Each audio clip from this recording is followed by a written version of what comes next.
नमस्कार, मी पूजा. परिपूर्ण स्वादमध्ये आपलं मनापासून स्वागत. आज आपण करणार आहोत आषाढ महिना विशेष तिखटपुरी. यालाच आपण तळणीचे धपाटे किंवा मिश्र पिठाची तिखटपुरी असं देखील म्हणू शकतो. या तिखट मिठाच्या पुऱ्या 4-5 दिवस अगदी सहज टिकतात. जर कुठे तुम्ही लांबच्या प्रवासाला जात असाल, अशा वेळी तुम्ही या पुऱ्या सोबत घेऊन जाऊ शकता. आषाढ महिन्यात आपण वेगवेगळे पदार्थ तळतच असतो. यालाच आषाढ तळणे असं देखील म्हणतात. आपल्या चॅनलवर गव्हाच्या पिठाच्या खुसखुशीत कापण्या आणि गुळाची दशमी या रेसिपीज उपलब्ध आहेत. त्या लिंक मी डिस्क्रिप्शन बॉक्समध्ये देत आहे. चला तर मग आजच्या रेसिपीला सुरुवात करूया. सुरुवातीला पुरीसाठी लागणारं एक वाटण तयार करून घेऊया. त्यासाठी इथं मी मिक्सरच्या भांड्यामध्ये 8 ते 10 लहान मोठ्या आकाराच्या लसूण पाकळ्या घेतलेल्या आहेत. तुम्हाला जर पुरीमध्ये लसूण नको असेल तर नाही घातला तरीही चालेल. आणि 3 कमी तिखट असलेल्या हिरव्या मिरच्या घेतलेल्या आहेत. अर्धा टीस्पून ओवा घेतला आहे आणि अर्धा टीस्पून जिरं घेतलेलं आहे. ते आपण यामध्ये घालूया. यानंतर आपण यामध्ये 1 टीस्पून अख्खे धणे घालूया. अख्खे धणे घातल्यामुळे पुरीला अजूनच छान चव येते. धणे घालायचे नसतील तर धणे पावडर घातली तरीही चालेल.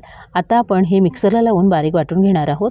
जर असंच वाटलं नाही गेलं तर 1-2 चमचे पाणी घालून वाटून घेतलं तरीही चालेल. जर वाटण खूप जास्त जाड राहिलं तर आपण तयार केलेल्या पुऱ्या खूप जास्त फुलून येणार नाहीत. आता आपण ही सगळी साहित्य मिक्सरला लावून छान वाटून घेऊया. त्यानंतर इथं मी एक पसरट भांडं घेतलं आहे. त्यावर अशी मी गाळणी घेतले आणि 1 कप गव्हाचं पीठ घेतलेलं आहे. कप भरून घेताना मी अगदी घट्ट दाबून भरलेलं नाही आहे किंवा हलका पण भरलेला नाही आहे. थोडंसं पीठ कमी जास्ती झालं तरीही चालेल. आता आपण हे गव्हाचं पीठ चाळून घेऊया.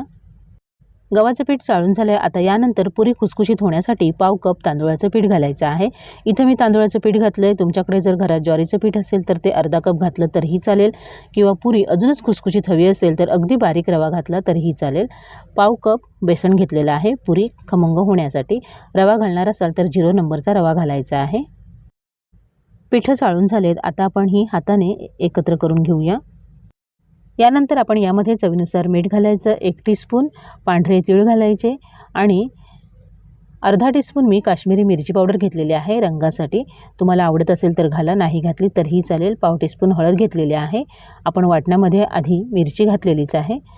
आता तयार करून घेतलेलं सगळं वाटण यामध्ये घालायचं. लसूण, मिरची आणि आपण धणे घेतले होते, जिरं आणि ओवा घेतला होता आणि अर्धा कप बारीक चिरलेली कोथिंबीर घालायची. कोथिंबीर जास्ती घातल्यामुळे आपल्या पुरीला छान चव येते.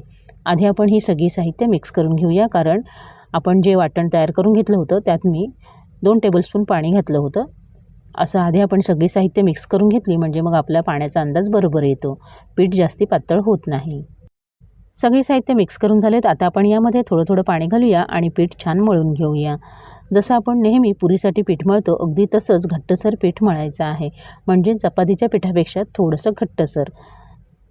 पाणी घालताना थोडंच घालायचं आहे, म्हणजे मग पीठ खूप जास्त पातळ होत नाही.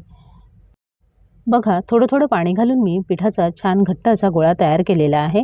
बघा, हळद आणि आपण काश्मीरी मिरची पावडर घातल्यामुळे पिठाला रंग देखील सुरेख आला आहे. ना पीठ मी खूप जास्त पातळ ठेवलेलं आहे ना खूप जास्त घट्ट ठेवलेलं आहे. आपल्याला या पिठाची अशीच कन्सिस्टन्सी ठेवायची आहे. तुम्हाला हवं तर तुम्ही थोडंसं पिठाला तेल लावून घेतलं तरीही चालेल. आता आपण यावर 10 मिनिटांसाठी झाकण ठेवूया. 10 मिनिटांनंतर झाकण काढूया आणि बघा, आपलं पीठ 10 मिनिटांमध्ये छान मुरलं गेलेलं आहे. हलकंसं मळून घेऊया आणि या पिठाचे गोळे तयार करून घेऊया. तुम्ही जर डायरेक्ट पुरी लाटून घेणार असाल तर तसे लहान गोळे करा आणि मोठी पोळी लाटून त्याच्या पुऱ्या तयार करणार असाल तर तशी मोठे गोळे करून घ्या. यानंतर इथं मी पोळपाट घेतलेला आहे. आपण तयार करून घेतलेल्या पिठातला एक मोठा गोळा घेतला आहे आणि कोरड्या गव्हाच्या पिठामध्ये घोळवून घेतलेला आहे. खूप जास्त पीठ लावायची गरज नाही आहे. हलकंसं पीठ लावायचं आहे आणि आपण आता याची मोठी पोळी लाटून घेणार आहोत. मोठी पोळी लाटून घेतली आणि मग आपण वाटीने किंवा डब्याच्या साह्याने पुऱ्या कट केल्या म्हणजे सगळ्या पुऱ्या एकसारख्या मिळतात आणि अशा आपल्याला पुऱ्या पटापट करणं सोपं होऊन जातं. तुम्हाला जी पद्धत योग्य वाटते त्या पद्धतीने तुम्ही पुऱ्या करू शकता. आपण पुऱ्या खूप जास्ती पातळ लाटायच्या नाही आहेत. थोड्याशा चपातीपेक्षा जाडसरच लाटायच्या आहेत, म्हणजे मग त्या छान फुलून येतात. आणि पुऱ्या तुम्हाला खूप जास्त दिवस टिकवायच्या असतील तर मग चपाती अगदी पातळ लाटून घ्यायची आणि मग पुरी पातळ होईल आणि ती छान खुसखुशीत बनेल. ती अजून जास्त दिवस टिकेल. आता आपली पोळी लाटून झाली आहे. मी वाटी घेतले आणि वाटीच्या साह्याने आता आपण पुऱ्या कट करून घेणार आहोत. असं केल्यामुळे आपल्याला सगळ्या पुऱ्या एक समान मिळतात. बघा, मी पुरीची इतकी जाडी ठेवलेली आहे. खूप जास्त पातळ नाही आहेत किंवा खूप जास्त जाड पण नाही आहेत. मस्त खुसखुशीत अशा आपल्या या पुऱ्या तयार होतात. जास्त दिवस टिकवायच्या असतील तर यापेक्षा अजून थोड्या पातळ लाटून घ्या. अशाच पद्धतीने आपण सगळ्या पुऱ्या लाटून घेऊया. जर तुम्ही सगळ्या पुऱ्या एकदाच लाटून घेणार असाल तर 2 ताटामध्ये काढून घ्यायच्या, एकावर ठेवायच्या नाही आहेत. साध्या ठेवायच्या म्हणजे मग त्या एकमेकांना चिकटत नाहीत आणि आपल्याला उचलून तेलात घालणं अगदी सोपं होऊन जातं. त्यानंतर इथं मी गॅसवर कढईमध्ये मीडियम फ्लेमवर तेल मीडियम गरम करून घेतलेलं आहे. तेल गरम झाल्यानंतरच आपण यामध्ये पुऱ्या घालायच्या आहेत. सुरुवातीला आधी एक पुरी घालायची. बघा ती अगदी पटकन फुलून वर आलेली आहे. तेल चांगलं गरम असलं म्हणजे मग पुऱ्या मस्त फुलून येतात. गॅसची फ्लेम पण मीडियमच ठेवायची आहे. कढई मोठी असेल तर तुम्ही 3-3, 4-4 पण पुऱ्या एकावेळी तळू शकता. पुरी वर आली म्हणजे मग झाऱ्याने अशा पद्धतीने थोडंसं तेल सोडायचं म्हणजे पुरी छान फुलून येते. आधी घातलेली पुरी बघा तळाकडून पण अगदी छान भाजली गेलेली आहे. आता आपण ती काढून घेऊया. थोडंसं तेल निथळून घ्यायचं. या पुऱ्या अजिबातच तेलकट होत नाहीत. बघा किती छान अशी आपली तिखट पुरी किंवा तळणीचे धपाटे तयार झालेले आहेत. बघा अगदी पटापट मस्त फुलून येत आहेत. आपण यात थोडंसं जाडसर वाटण घातलं आहे. अख्खे धणे, जिरे, ओवा घातलेला आहे.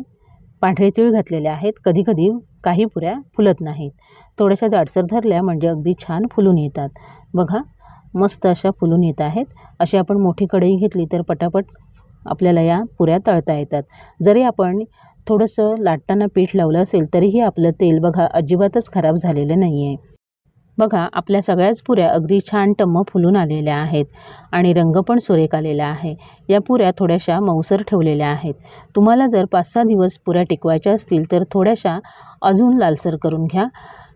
गॅस मीडियमपेक्षा थोडासा कमी ठेवायचा म्हणजे त्या अजून खुसखुशीत होतील आणि जास्त दिवस टिकतील. अशाच पद्धतीने आपण या सगळ्या पुऱ्या तळून घेऊया आणि मग सर्विंग प्लेटमध्ये काढून घेऊया. तयार पुऱ्या इथं मी सर्विंग प्लेटमध्ये काढून घेतलेल्या आहेत. बघा रंग पण सुरेख आला आहे, दिसायलाही छान दिसत आहेत आणि चवीला तर अप्रतिमच झालेल्या आहेत.